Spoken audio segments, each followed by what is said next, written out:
top 50 Danganronpa characters is reaching the end goal. There's just a few more characters to discuss, and in this episode we'll be discussing the ones that unfortunately weren't able to make it to the top 3. Without further ado, here we go.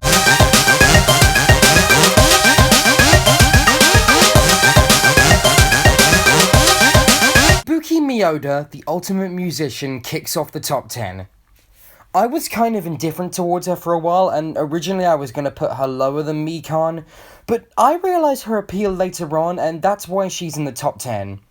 She is the funniest and most cartoonish character in Danganronpa 2, and one of the funniest characters in the whole series. And her past with her band, while it confuses me, is pretty entertaining. Unfortunately, she was very lackluster in her final moments of the game, being affected by the despair disease and losing the spunky nature she had before, only to then get killed by Mikan. Also, I love a character that often breaks the fourth wall, which she does on frequent occasions. She isn't a really big character in Danganronpa 2, but you know that every scene she'll be in will have some flair to it.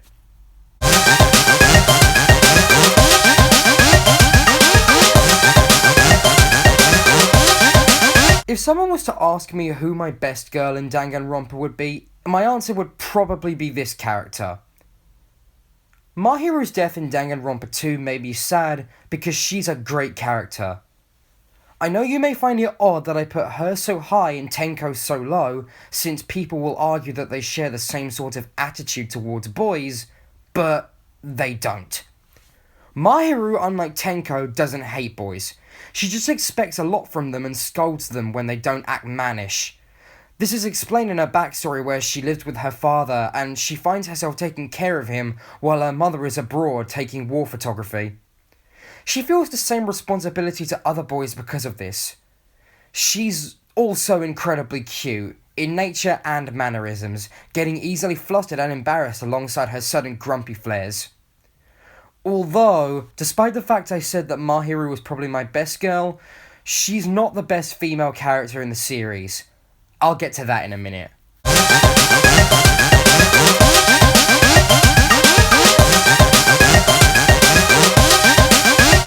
In the last episode, I talked about Makoto Naegi and Hajime Hinata, the protagonists of the first two games.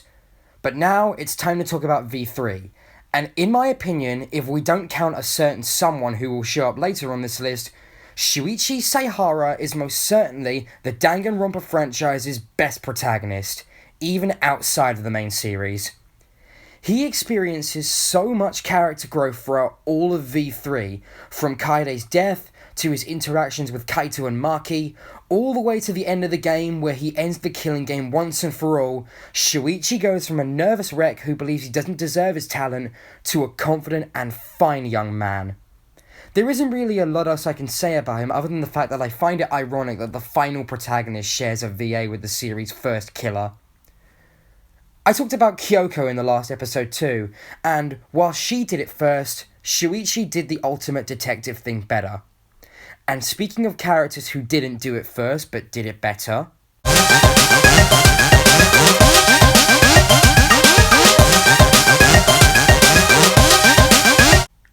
I promise you from the very bottom of my heart that Nagato isn't here because of the memes or because of general opinion. I genuinely think he's deserving of this spot. As Danganronpa 2's antagonistic character, he's designed to be a much darker alternative to Makoto Naegi, since they share a talent, a voice actor, and their names are even anagrams of each other. Nagato believes himself to be a complete and utter scum next to everyone else in the killing school trip, and let's be honest, he's not exactly wrong, but he's willing to go as far as helping a killer with their crime and not tattling about it. The reason? By creating despair, Nagato wants to see his classmates overcome it with the power of hope.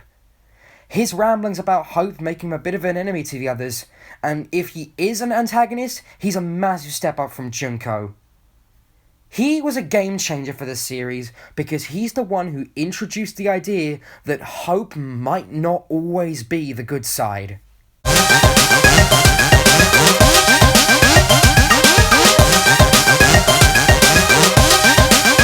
I'm still looking for a piece of my soul that I lost because of Case 4v3. Gonta Gokuhara, the ultimate entomologist, is a true gentleman. While I really like Kokichi, I can never forgive him for what he did to Gonta in the 4th case. Despite how he seems super scary as a hulkish Tarzan-type person who was raised in the woods for 10 years, and I'm not making that up, that is his literal backstory, Gonta aspires to be the opposite of a savage. He wants to be a gentleman and wishes to be an incredibly kind person to everyone. He's a sweetheart despite his exterior, and he is incredibly gullible and easily guilt-ridden. Everything about Gonta is appealing, and nobody can argue with me that his death was almost certainly the saddest in V3. Rest in peace, Gonta.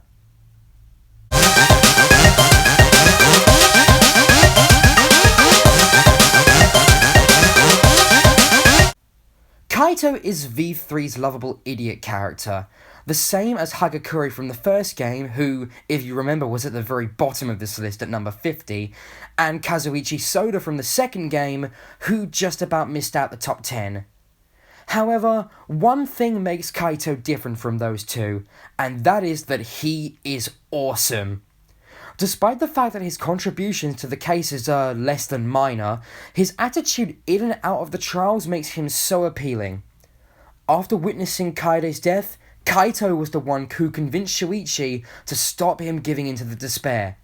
He is silly, yet strong and determined, believing that risks must be taken to achieve your dreams, and all you need is the belief. Case 5 of V3 was made excellent through Kokichi and Kaito's combined efforts, and it shows just how far Kaito was willing to go to save his friend, killing Kokichi at his request and accepting his death. Also, I did talk about this earlier, but his relationship with Maki and Shuichi throughout the entire game is one of the most heartwarming aspects of V3. Kaito is great.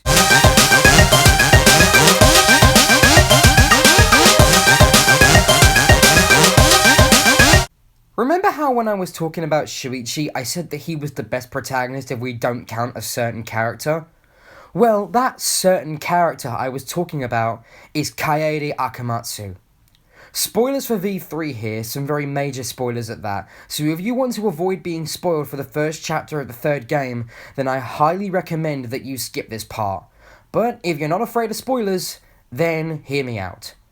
Kaede was the initial protagonist of the third game, V3, which is why there are very few people who saw her death coming in that game. Yes, she dies.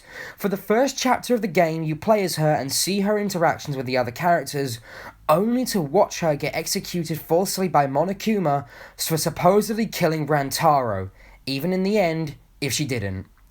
If she deserves to be called such, Kaede is the most wholesome and fun protagonist. She jokes around in ways that Makoto, Shuichi, and even Hajime don't, which adds to her appeal.